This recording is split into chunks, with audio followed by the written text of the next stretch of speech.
the second paragraph. ule-haveen goes there.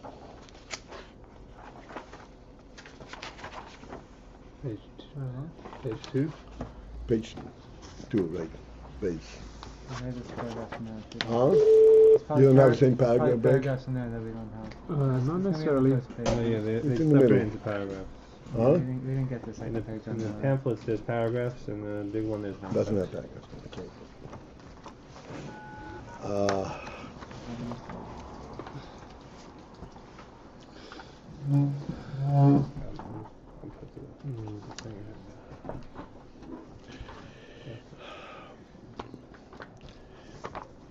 There were several things that we just glossed over. It's not the time to elaborate a great length. He mentions that Binyan HaMalchus is from Gvura. Kesser Malchus is in from Gvura. Because Binyan HaMalchus is through Gvuras. So, as I said, it's not the time to elaborate, but just one point, so we should have some kind of a sense of what we are talking about. Malchus means royalty, a royal mode of presentation. And what is the royal mode of presentation? The Melech, whatever the Melech represents, it represents it by fiat, by command. This is the principle of the Melech. The Melech, as we said, Dvar Melech Shiltin. The words of the Melech, this is what rules. The very fact that he uttered these words, this has the power of establishing fact.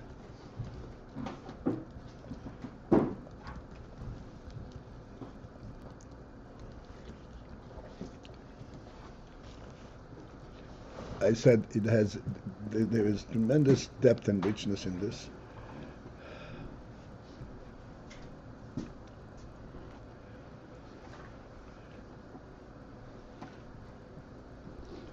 Not to leave it hanging, just to have a sense.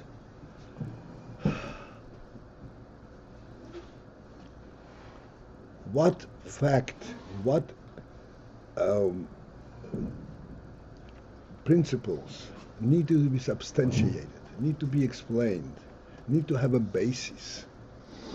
Those who are not inherently real, do not stand on their own. Those which are inherently real don't need any support. The Melech represents that which is inherently real. That's what Malchus is. What would be the example of a support, just to have that clear? When you learn the Halach in Shulchan Aruch, you want to know the reason? Yeah. Why? Because it doesn't speak to you unless you have a reason. If you learn, that's what we learned in Shabbos, that if you learn Halach and you don't know the Tam, you don't really understand and don't really need the Halach. We know the Halach.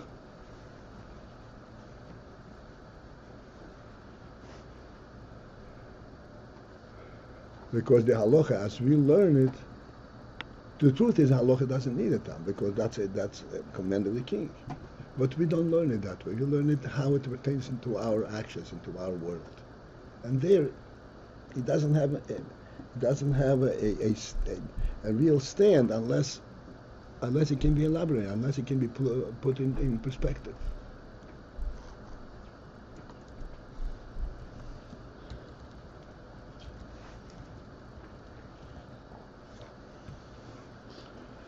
This is what we're speaking all the time. This is the enormous contribution, necessity of a melech in a country.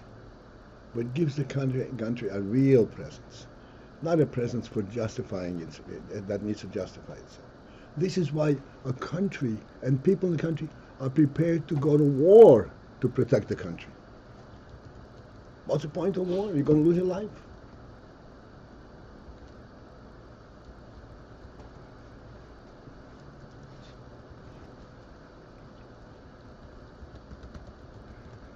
It's more real than life itself.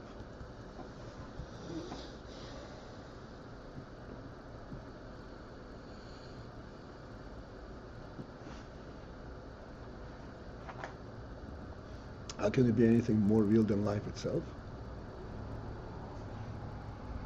The creator of life.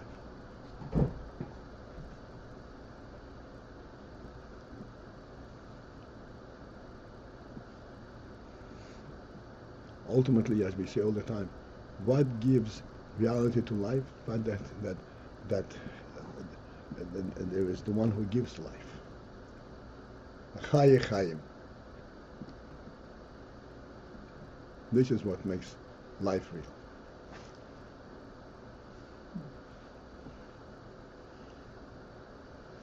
This is almost impossible to understand in our seichel, because we have a very, so to speak, a narrow, a limited sense. In Chochmah we can perceive it, but I always give the illustration of the fact that even physical life is a real physical experience. What actually makes it real? The fact that there is life all around us.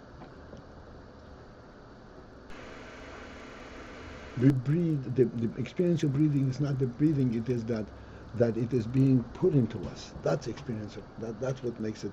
It gives it a real presence. Okay, anyway, I start going. I don't know where to stop. So.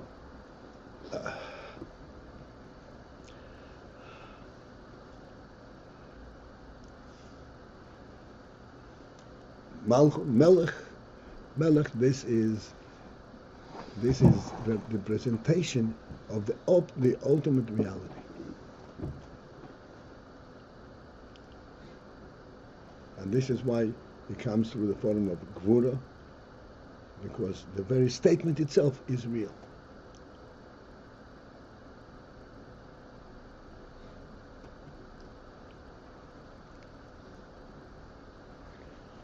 What does that mean? I already said what it means. Gvura means that it's real. No, Gvura means that it's a limited statement. That's what Gvura means. Ah, right. Yes. Okay. Okay, ule-haveen kol zeh, so we're on the second page. Ule-haveen kol zeh, to understand all of the above, we had all kinds of different questions within the Mishnahs and so forth. There are 3 ksorim, there are 4 ksorim, why are they divided, and so forth. To understand all this, tzorich ule-haveen tchila. We need to first understand inyan bechinas ha-Kesser bichlal ma. What is the inyan of the bechinas ha-Kesser?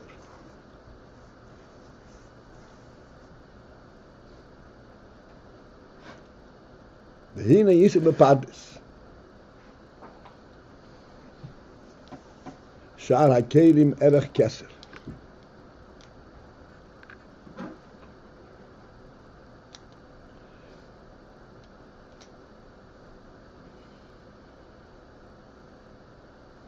Or maybe it means Shar ha-kinuyim, I don't know exactly. Anyway, it says in Parah, erech Kesser. V'zel ha-shenei. And here is what it says in Kfardis. Yesh pirush malchus. Yesh pirush meloshin hamton. There are those who explain the word Kesser meloshin hamtorlo, as rooted in the word in the principle of hamton. Hamtorlo means waiting, wait off, hold off. K'moy, as it is presented in the posuk, where it says Katar li zeir. Katar li zeir, a posuk in Iyov. I'm sure most of us never learned Iyov. But what happened over here, Katar li zeir, was Iyov was a great man. And then he became extremely sick. And he lost all of his possessions. And there's a whole story behind it. And then he met up with his friends who started kind of discussing his condition. What brought it on? He claimed he didn't deserve it, and they said, no, it couldn't have been, and so forth. A whole discussion. Ultimately, he turned to how could the Creator have done this? Eve was such a perfect person. So then comes one of the things in Leo says, Katar Lizir, hold off, don't want rush to conclusions. Give me a moment and I'll show you what this is about. It's mean Katar Lizir. Bahakavon. And what is the meaning of what, and using what Kesser, Katar Lizir? Hakavona is that as you are within this principle, you will never be able to understand what's contained and hidden in this principle. Therefore, do not attempt even to understand things as they are in here, in this. Omnom, however, hamtein, you should wait until it will come forth. In other words, right now it is contained in such a nucleus that there is no way that you can really dig into it and have any kind of a handle on it. But hamtim, wait until it's mispashed. And then when it's mispashed, then you'll be able to understand. So what's the principle in this? Huh? What's the principle in this? Ken pirush hageyin.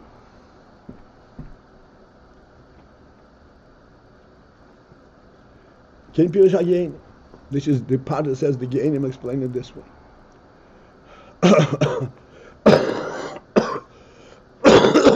Excuse me. ובזה גם כן פירוש Kesser loshen shtiko. Included in this is also the meaning of Kesser, loshen shtiko,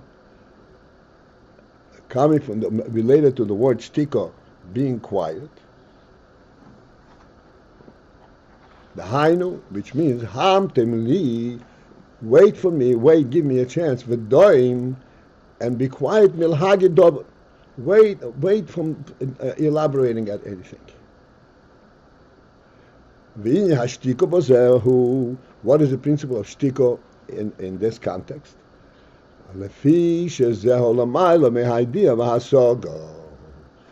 this is a madrege, this is a truth that is lamayla, above knowledge and hasoga and comprehension. Therefore, if you attempt to know and be masig, you are not really relating to the principle of that you're looking at, which is l'mayla ma'adiyah b'hasoga.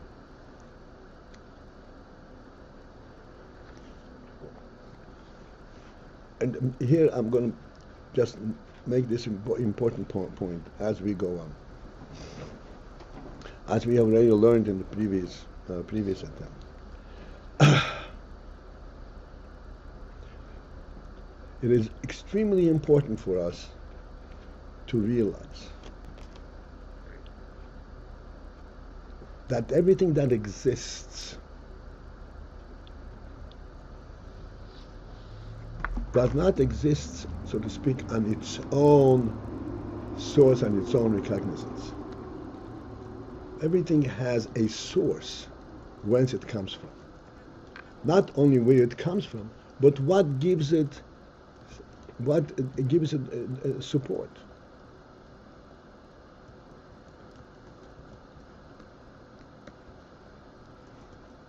Because ultimately, the ultimate truth is that I'm going to say something that the reason we can accept the fact that there is a world is because we have this absolutely clear knowledge that there is a God. We don't realize how intricately interconnected these two principles are.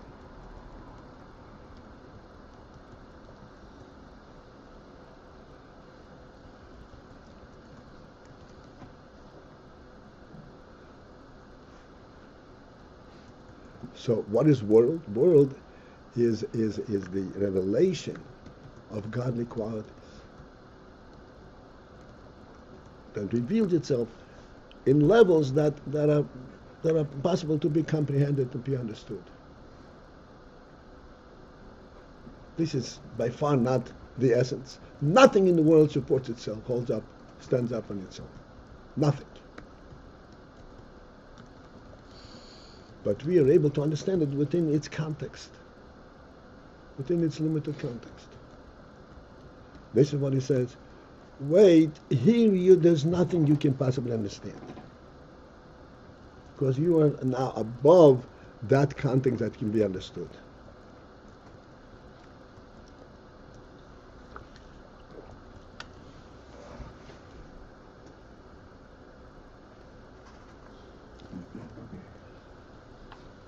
Therefore, when you are within the Kesser and within this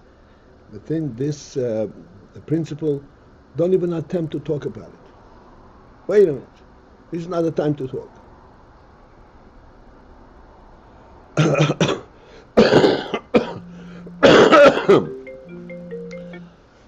But you should wait until some further development. And this is the point.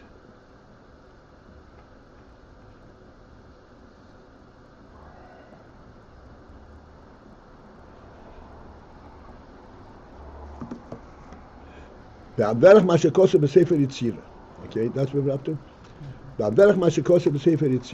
Similar to what it is described in Sefer Yitzira. Sefer Yitzira says like this: "Beloin picho mil daber." Close your mouth, withhold your mouth from speaking. V'libcho mil harher, and restrain your heart from contemplation. Because if you begin to contemplate in this area, you are not talking about the real thing. Omnam, however, from the very fact that it says wait, until it comes forth, move on. That itself is implying it is true that this in itself cannot be understood. But he says wait. It says wait means, the implication is the Mikom Okaim, it means that even so that itself cannot be understood. Nevertheless, Harei Zeh Haschol as Dover. This is the beginning of something. Sheyesh Mizeh Hispastus V'Gilui, for which there will come a Hispastus, a development, and a full revelation.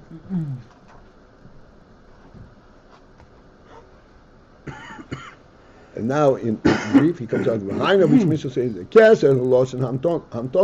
Kesser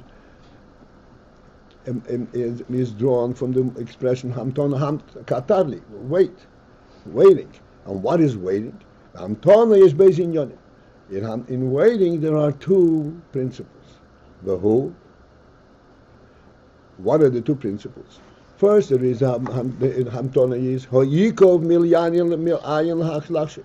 Hold back from contemplating and trying to grasp it. Hold off. But then also in Hamtona there is another thing. V'gam, and also there is Inyan hatikva. There is a principle of anticipation.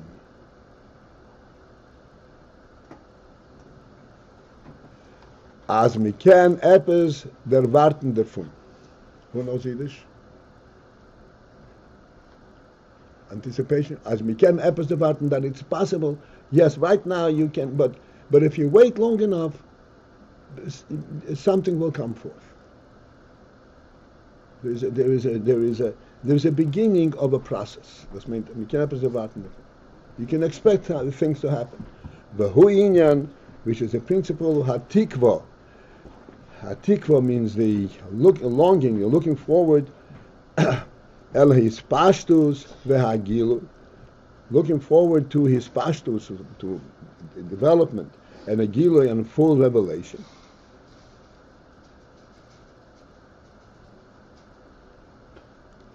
Ayin shom b'pirish Rashi,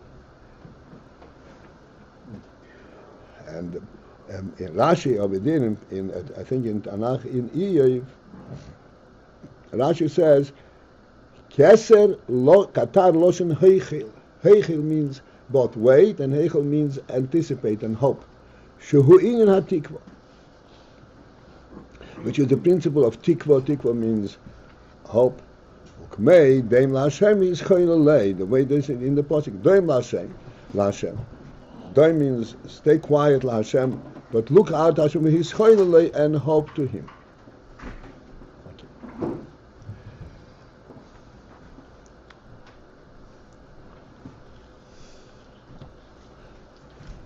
So therefore, what are we getting from this discussion of Kesser?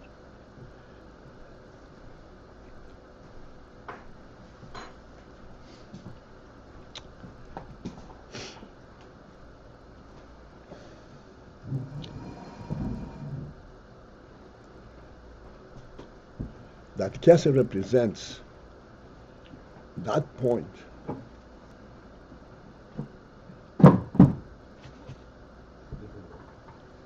that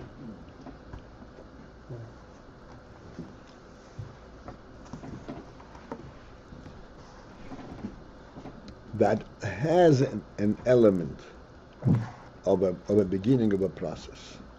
Because if it did not have an element of beginning of a process, then there's nothing to wait for.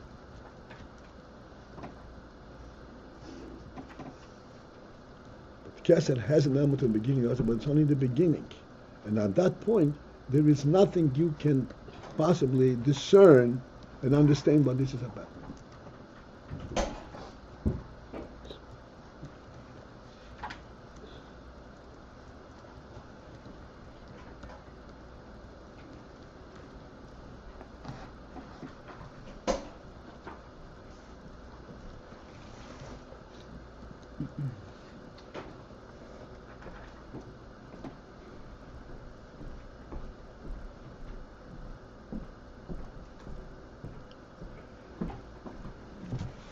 See what our time is.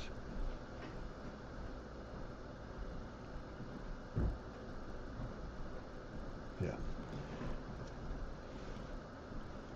What's with his chayla then? His chayla means hope.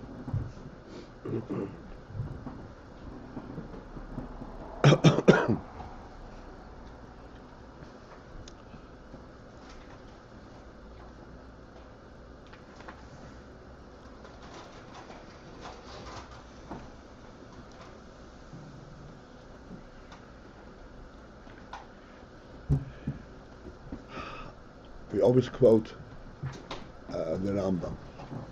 Rambam says that the first principle that allows us to develop, to reveal chokhmah, to know anything, the first principle is to know that there's a first being. Motzu Risha.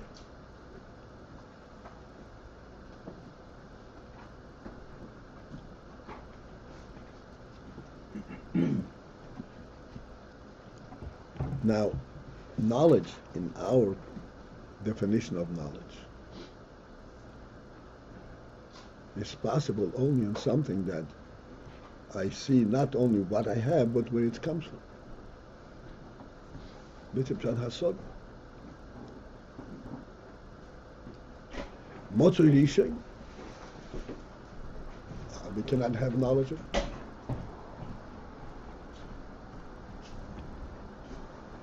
And yet the Rambam says that the principle is to know that there's a first being. What kind of knowledge is it in the first being? We cannot comprehend it, this whole principle.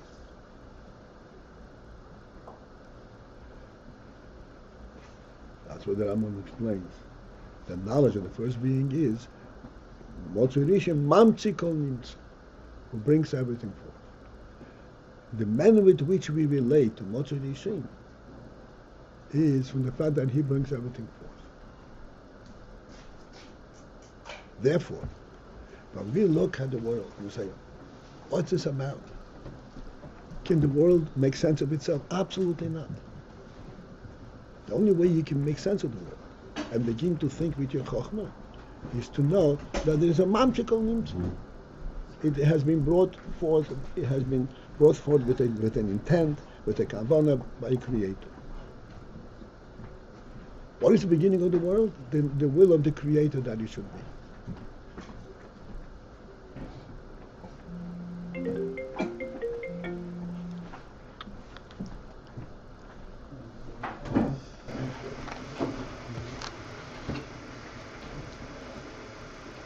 So when you say there's a first being, that already is a statement speaking in terms of further revelation. That this first being brings forth the creation. The first being, as it is unto itself, is completely outside of this world. It's not intended that we should know something about the first being.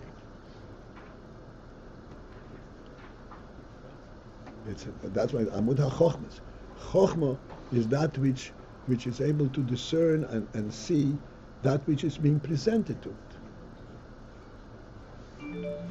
And this is the pshat. The first principle is to know that there's a first being, mamshikol means, that presents everything.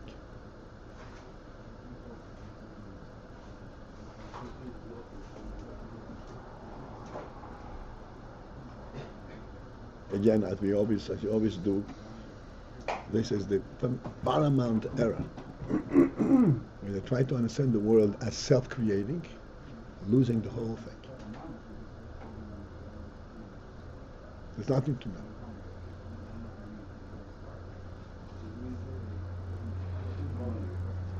There's a first being, mamshikol nimtzah, then you'll be able to understand what the world is about.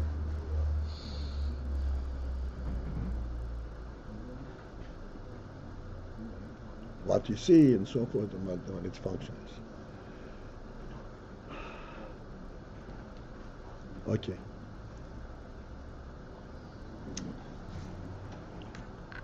What are we up to here?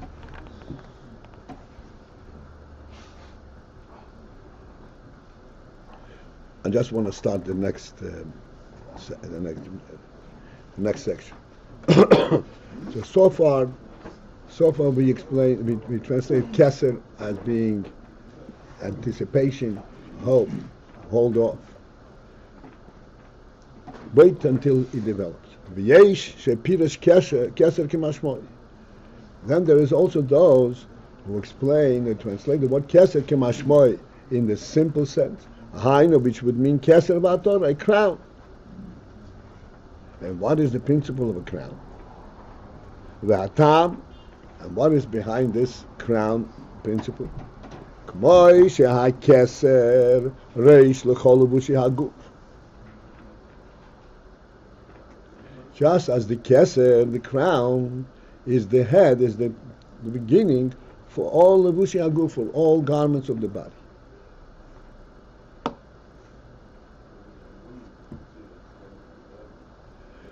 Kain, midozu, likewise, this mido, this quality at the by Kesser, who roish l'chol ha'atzilus, is the top for all atzilus. Okay. Kesser, roish l'chol levushi haguf. This requires a little bit elaboration. I'm not going to take long. I can't take long. I just want to. What's meant roish l'chol levushi haguf? What's levushi? Levushi is a garment. What is the principle? The top, the roish, the beginning for all garments, and the kesser is the top for all levushi haguf.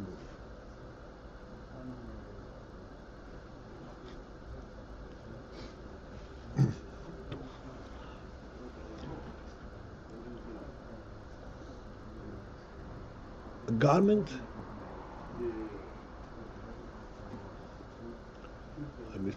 Garment, lahabdil, don't put garments on animals, only on human beings. Why? Human beings are more of an embarrassing thing, a lower creature than the animal? Not at all. A garment speaks about the the kovet habrius, the status, the kovet of the creature, rather than the embarrassing element. An animal doesn't have a kovet. No point of putting a garment on it. A garment is like you put, say, a soldier has a uniform. That speaks about what he stands for.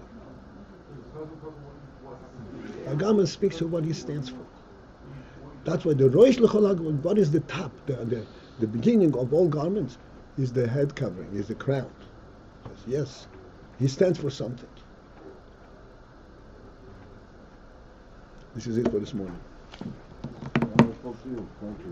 You're welcome. You said that the principle of fighting for a country overrides Thank you, Abakir. people not think they're going to soldiers don't think they're going to die. No? Yeah.